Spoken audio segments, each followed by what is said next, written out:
Assalamualaikum warahmatullahi wabarakatuh. Innal hamdalillah nahmaduhu wa nasta'inuhu wa nastaghfiruh wa na'udzubillahi min sururi anfusina wa min sayyiati a'malina. Man yahdihillahu fala mudhilla lahu wa man yudhlil fala hadiyallah.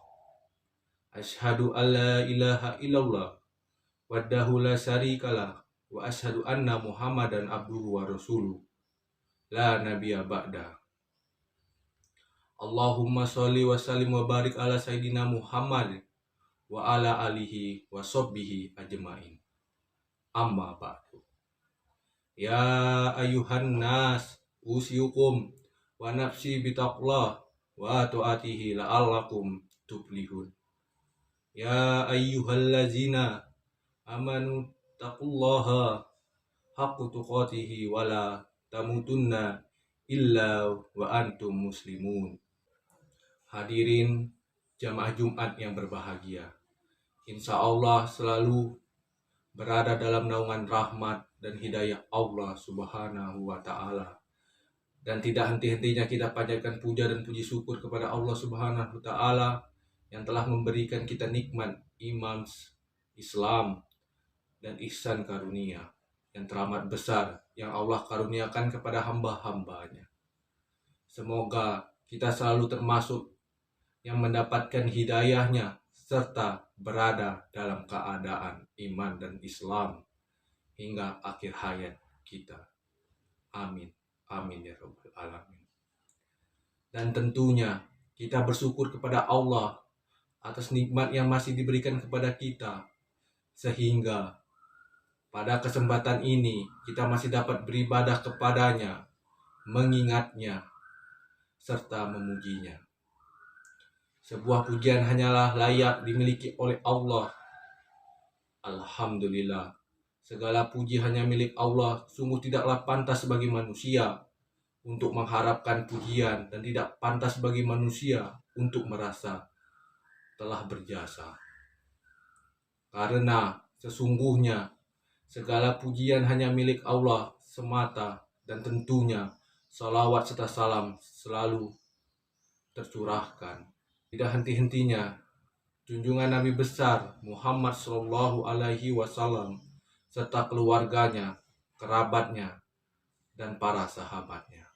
Jemaah Jumat yang dirahmati Allah, dalam khutbah Jumat ini marilah kita merenung sejenak tentang sesuatu yang pasti kita hadapi, sesuatu yang menjadi gerbang dari kehidupan dunia menuju kehidupan akhirat, yaitu kematian. Dalam surat Al-Baqarah ayat 28, Allah berfirman, Bismillahirrahmanirrahim. Kaifa takfuruna billahi wa kuntum amwatan fa ahyaakum summa yumiutukum summa yuhyukum summa ilaihi turja'un. Yang artinya, bagaimana kamu ingkar kepada Allah padahal kamu tadinya mati, lalu Dia menghidupkan kamu, kemudian Dia mematikan kamu, lalu Dia menghidupkan kamu kembali, kemudian kepadanya lah kamu dikembalikan. Dalam tafsir Ibnu Katsir dijelaskan bahwa ayat ini menjelaskan akan kekuasaan Allah, dan sungguh aneh orang yang ingkar kepada Allah sementara manusia awalnya tiada, lalu Allah menjadikannya ada di muka bumi ini. Ayat ini juga menunjukkan bahwa kita semua pasti mati, dan kita semua pasti akan dibangkitkan kembali setelah kematian itu. Hadirin jamaah Jumat rahimakumullah. Lalu, apa arti kita hidup di dunia? Dunia adalah tempat mempersiapkan diri untuk akhirat. Sebagaimana tempat persiapan dunia pasti akan kita tinggalkan. Ibarat terminal, kita transit di dalamnya sejenak sampai waktu yang ditentukan. Setelah itu, kita tinggalkan dan lanjutkan perjalanan kembali.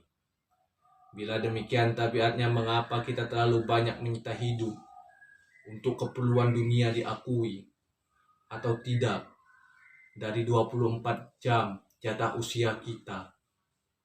Dalam sehari bisa dikatakan hanya beberapa persen saja yang kita gunakan untuk mempersiapkan akhirat. Selebihnya bisa dipastikan terkuras habis oleh kegiatan yang berputar-putar sekitar dunia. Kita sangat perlu menyimbangkan kedua-duanya dalam hal menyimbangkan kehidupan dunia dan akhirat.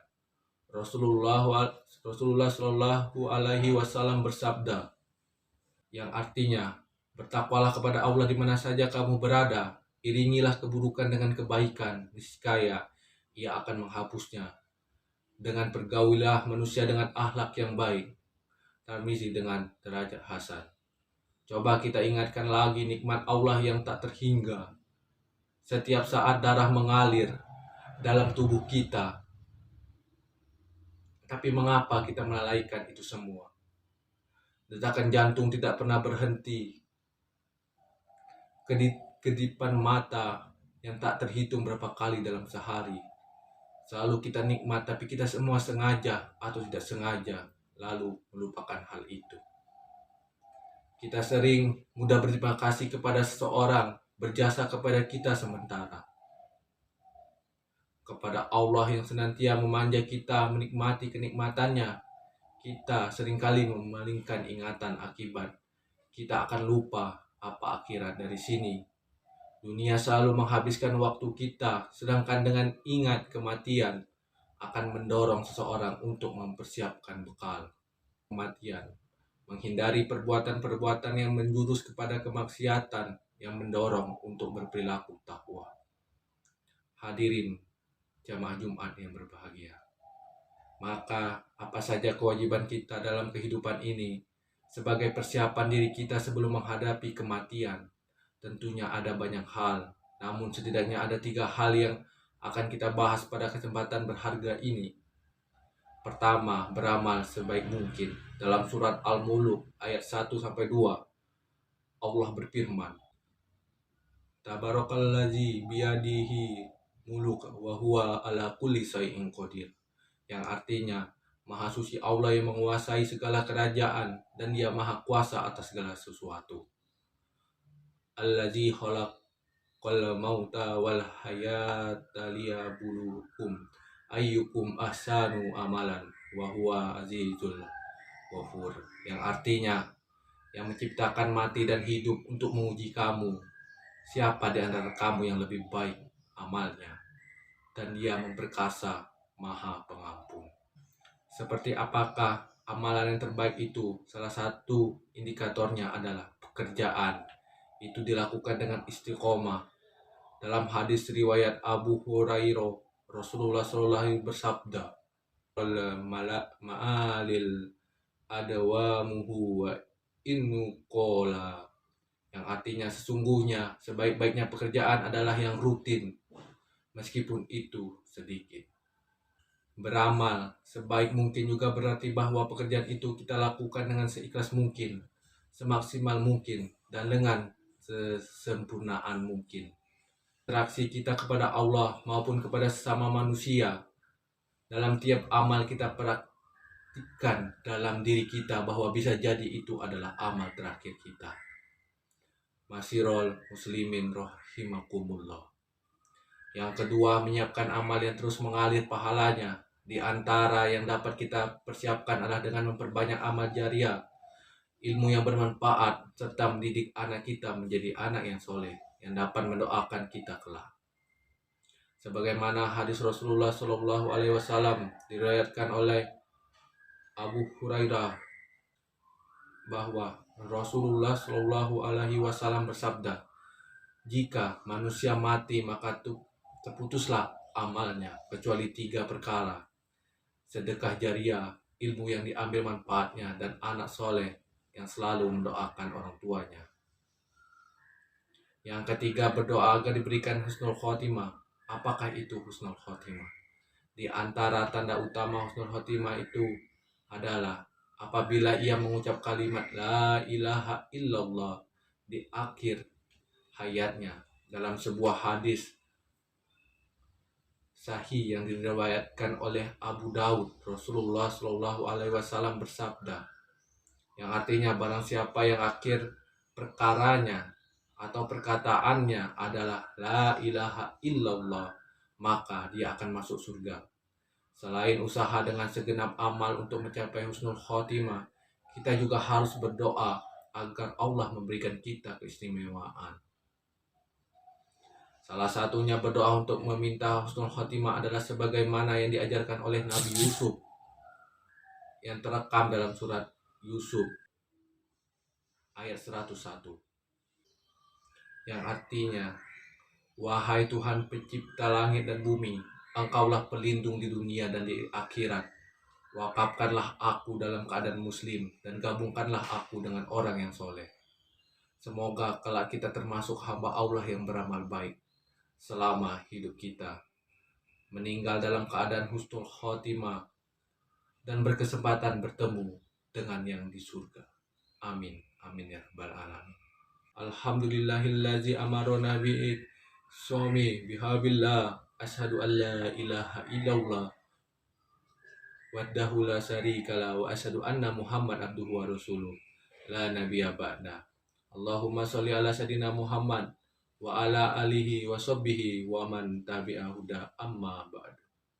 A'udzu billahi minasyaitonir rajim. Bismillahirrahmanirrahim. Innallaha wala ikotihi yusuluma ala nabi ya ayyuhallazina amanu sallu alaihi wasallam taslima. Allahumma sholli ala sayyidina Muhammad wa ala alihi sayyidina Muhammad kama sholaita ala sayyidina Ibrahim wa ala ali sayyidina Ibrahim wa barik ala sayyidina Muhammad wa ala ali sayyidina Muhammad kama barakta ala sayyidina Ibrahim wa ala ali sayyidina Ibrahim innaka Hamidum Majid. Allahumma firlil mu'mini wal mu'minat wal muslimi wal muslimat al haya'i minhum wal anwat innaka sami'un qaribun jibud arwad. Allahumma aghfir lana dzunubana wa dzunuba wal izhana warhamhuma kama rabbayana shighara. Ya Allah ya Rabb, hanya dalam kuasamu segala apa yang terjadi pada hambamu ini, tiada daya dan upaya selain keagunganmu. Ya Allah ya Rabb, jadikanlah segala nikmat dan titipanmu menjadi hambamu semakin pandai bersyukur. Ya Allah, berikanlah kekuatan iman dan Islam kepada kami, dan tuntutlah setiap langkah kami ke jalanmu. Ya Allah, curahkanlah segala rahmat dan karuniamu kepada keluarga dan anak-anak kami. Ya Allah ya Rabb, di hari yang Engkau ciptakan ini, ajarkanlah kami agar senantiasa menempatkanmu di tempat yang paling agung, karena kami sadar seringkali dunia ini lebih kami pentingkan daripada Engkau ya Allah. Ya Allah ya Rabb, satukanlah hati kami dalam ketaatan dan keistiqomahan dalam menjalankan kewajibanmu. Ya Allah, jadikanlah kami orang-orang yang istiqomah di jalanmu, dan anugerahkanlah segala kemuliaanmu kepada hambamu ini ya Allah. Rabbana firlana ihwanin allazina sabaquna bi ilmani wa wala tajafi qulubina walallazina amanu rabbana innaka raufur rahim. Rabbana zalama anfusana walima kafir lana wa tarhama lana kunna minal khosirin. Rabbana atina fid dunya hasanah wa fil akhirati hasanah wa qina azabannar. Walhamdulillahi rabbil alamin. Ibadallah, innallah yamuru bi adli wa ihsani wa itaizil qurba wa yahna an nifasani wal munkar wal bihi yazuka la'allakum tazkurun. Fazkurullah azim yazkuru waskuru ala nikmatihi yazakum wa lazkurullahi akbar.